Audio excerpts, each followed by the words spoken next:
একটি পার্টিতে ডেলিভারি বয়ের সাথে রাত কাটানোর এক সপ্তাহ পর তৃষা জানতে পারে যে সে মা হতে চলেছে। তৃষা সেই ডেলিভারি বয়কে খুঁজে বের করার চেষ্টা করে, কিন্তু তার কোনো খোঁজই পায় না। হঠাৎ তৃষার মনে পড়ে যে ছেলেটি ব্ল্যাক মার্কেটে মদের বোতল সাপ্লাই করত। তৃষা একে একে হাজার হাজার নম্বরে যোগাযোগ করে এবং সবার কাছ থেকে বোতল কেনে, কিন্তু তবুও সেই ছেলেটির খোঁজ পায় না। একদিন তৃষার বাবা লুকিয়ে তাকে দেখতে যায় এবং দেখে তার ঘরে অনেক মদের বোতল রাখা আছে। তিনি অবাক হয়ে জিজ্ঞেস করেন, এসব কি? তৃষা বলে, কিছু না বাবা। ঠিক তখনই তৃষার কাছে একটি ফোন আসে। তৃষা দৌড়ে গিয়ে দেখে সে আর কেউ নয়, সেই ডেলিভারি বয়। তৃষা আনন্দে পাগল হয়ে যায় এবং তাকে জড়িয়ে ধরে। এরপর তারা দুজন গাড়িতে করে কোথাও যায়। এক জায়গায় থেমে তৃষা বলে, তোমাকে একটা কথা বলার আছে। ছেলেটি বলে, বলো। তৃষা বলে, আমি মা হতে চলেছি। ছেলেটি প্রথমে বলে, অভিনন্দন, কিন্তু যখন সে বুঝতে পারে যে শিশুটি তারই, তখন সে শকে পড়ে যায়। সে বলে, আমি তো মাত্র 21 বছর বয়সী, সবাই আমাকে বাবা বলে ডাকবে? তৃষা হেসে থালে। ছেলেটি বলে, আমি তো জানিই না কিভাবে এসব সামলাতে হয়। তৃষা বলে, তোমাকে কিছু করতে হবে না, আমি নিজেই সব সামলে নিতে পারবো। এই কথা শুনে ছেলেটির মন ভেঙে যায়।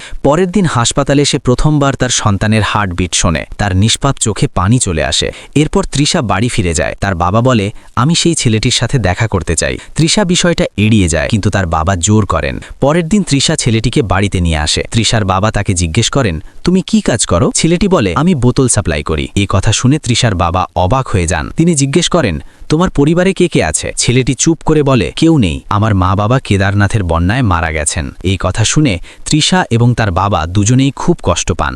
এরপর ছেলেটি চলে যেতে চায়। পরে আবার একটি পার্টিতে সেই ডেলিভারি বয় আসে। তৃষা এবং তার বন্ধুরা তাকে দেখে অবাক হয়ে যায়। তৃষার এক বন্ধু বলে, তোমার কাঁধে একটা পোকা আছে। ভয়ে ছেলেটি নিজের শার্ট খুলে ফেলে। এটা দেখে তৃষা এবং তার বন্ধু তার শরীরের প্রতি মুগ্ধ হয়ে যায়। এরপর তারা সবাই একসাথে পার্টি করতে থাকে। ডান্স, গল্প সবই চলে। তৃষা তখন অনেকটা নেশায় ছিল। সে জিজ্ঞেস করে, তুমি আসলে কি কাজ করো? ছেলেটি বলে, আমি একটা চাকরি করি আর মাঝে মাঝে চুরি করি। পার্টি শেষ হলে তৃষা বলে, তুমি আমাকে ভালো লেগেছ। তারপর তারা একসাথে ঘুমিয়ে পড়ে। সকালে ডেলিভারি বয় জেগে উঠে দেখে তৃষা তার পাশে শুয়ে আছে। সে চুপচাপ নিজের ব্যাগ নিতে যায় এবং তৃষাকে বলে, তুমি একজন ধনী মেয়ে আর আমি একজন চোর।